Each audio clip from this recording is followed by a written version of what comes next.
Welcome back to the Russell D. McLean channel, and today we're diving into the 3 biggest mistakes entrepreneurs make that keep them from profitability in their businesses. This is video number 12, and I hope that it adds value. Let's dive straight into mistake number 1. Giving up too easily. When faced with challenges, some entrepreneurs may throw in the towel prematurely, believing that obstacles are insurmountable.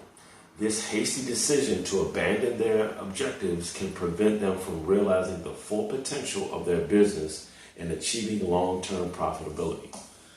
Now, you heard me often speak about how disruption shows up right after your intention, right? This is a pattern that actually pervades each of us in this existence, right? None of us are exempted from this. Whenever we intend to do something productive, disruption will always show up. It even happened to God in Genesis, right? So we have to always be aware that just because a disruption shows up that actually thwarts our intentions, it doesn't mean we're on the wrong path, and we shouldn't give up too easy. It often is a sign that we're on the right path. You don't want to actually build momentum, and then when something shows up that it may be difficult or unfamiliar to you and your team, or maybe it's just you, maybe you're a solopreneur.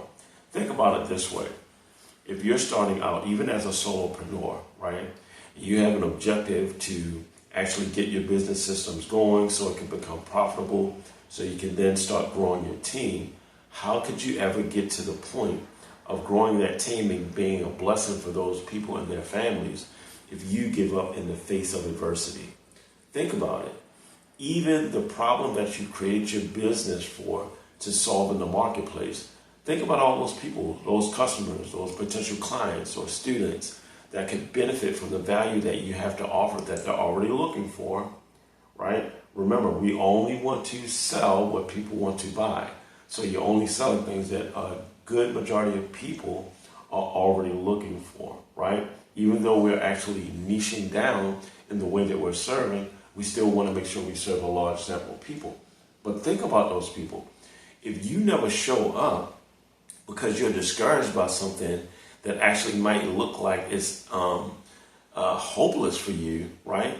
That's why the Bible says walk by faith and not by sight. Because a lot of times we may be faced with a situation and it looks like there's no end to it and that we can never get our way through it or make our way around it. But in fact, it actually is chock full of a lot of great nuggets that we can learn from that can actually take our businesses to the next level. All right, moving on to number 2. Overreacting or panic. Instead of calmly assessing the situation and developing a strategic plan to address challenges, some entrepreneurs may react impulsively or panic in the face of adversity. This can lead to rash decision-making, such as slashing budgets, laying off employees, or drastically changing business strategies, which may exacerbate the problem rather than resolve it. Now, when you overreact to something or you're too hasty, instead of taking the time to breathe and simply analyzing the information, measuring the data, right? Receiving that feedback with an objective mindset, right? You don't want to become overly emotional, right? When things are falling apart. You're going to experience times often in your business where you have to put out fires. Usually when you solve a problem and you create profitability, there's usually another problem that shows up, right? You should get excited because what you're going to have to do is to create a new solution for that problem. So you're actually becoming a multifaceted business, often offering multifaceted values, right? So we should actually rejoice when these challenges shows up. It actually gives us a time to take and sit back and reinforce ourselves and strengthen our resolve moving forward in our businesses. So not only do we and our teams benefit, but more importantly, the people that we serve. So you don't want to be discouraged and thrown off track, right? And you certainly don't want to give in to your emotions and panic and make hasty decisions. Because as a leader, you are actually sowing the seeds, not only into your business, but into the minds of your team members. When you overreact and you're easily discouraged, this actually will lower the morale of your team. And then no one is effective, right? So you want to show them that you are full of resilience and resourcefulness and hopefulness, and that you can actually make sound, objective decisions in the wake of a storm, right? Moving on to mistake number 3. And remember, all of these are writer downers. And always remember what I say. If you observe to do the best practices for the first 2, and you avoid the best practices of the third, or even understanding what this mistake is, you will usually wind up repeating the same mistakes in the future. So pay close attention. Losing sight of the big picture. Challenges can consume the attention and energy of entrepreneurs, causing them to lose sight of their long-term vision and goals. Focusing too much on immediate problems without considering the broader context can hinder their ability to develop effective solutions and maintain momentum towards profitability.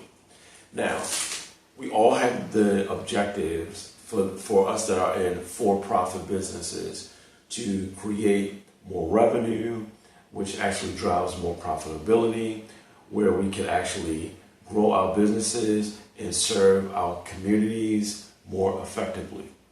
But if we actually allow challenges to discourage us from moving forward and we lose momentum, we actually are hurting not only ourselves, but the people that we were sent here to serve. When I look at this last one, it really reminds me of a time when I was a tattoo artist and I lost my first opportunity at a tattoo shop due to something that we didn't agree with, right? It discouraged me for a little bit because I had to go back out and being a at-home tattoo artist, right? And it discouraged me quite a bit. But you know what I did? I said, you know what? I was gaining momentum. I was learning a lot. I was being encouraged. There's an abundance of opportunity out here.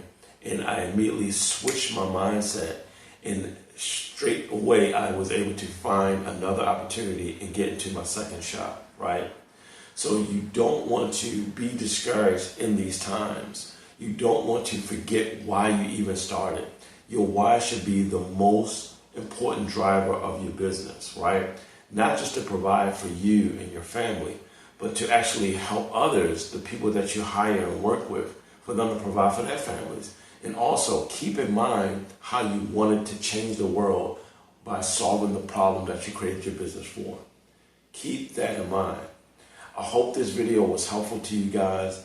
Remember, guys, disruption will show up, right, in the face of your intention, but that doesn't mean you're on the wrong track. It usually means you're on the right track. So don't forget to subscribe to the channel. Hit that bell notification so you can be notified whenever we do another upload. Please leave a comment. That will actually help us to know exactly different ways that we can serve you and also improve the experience. And give us a thumbs up and also share with as many people as possible. I hope you guys have a wonderful week.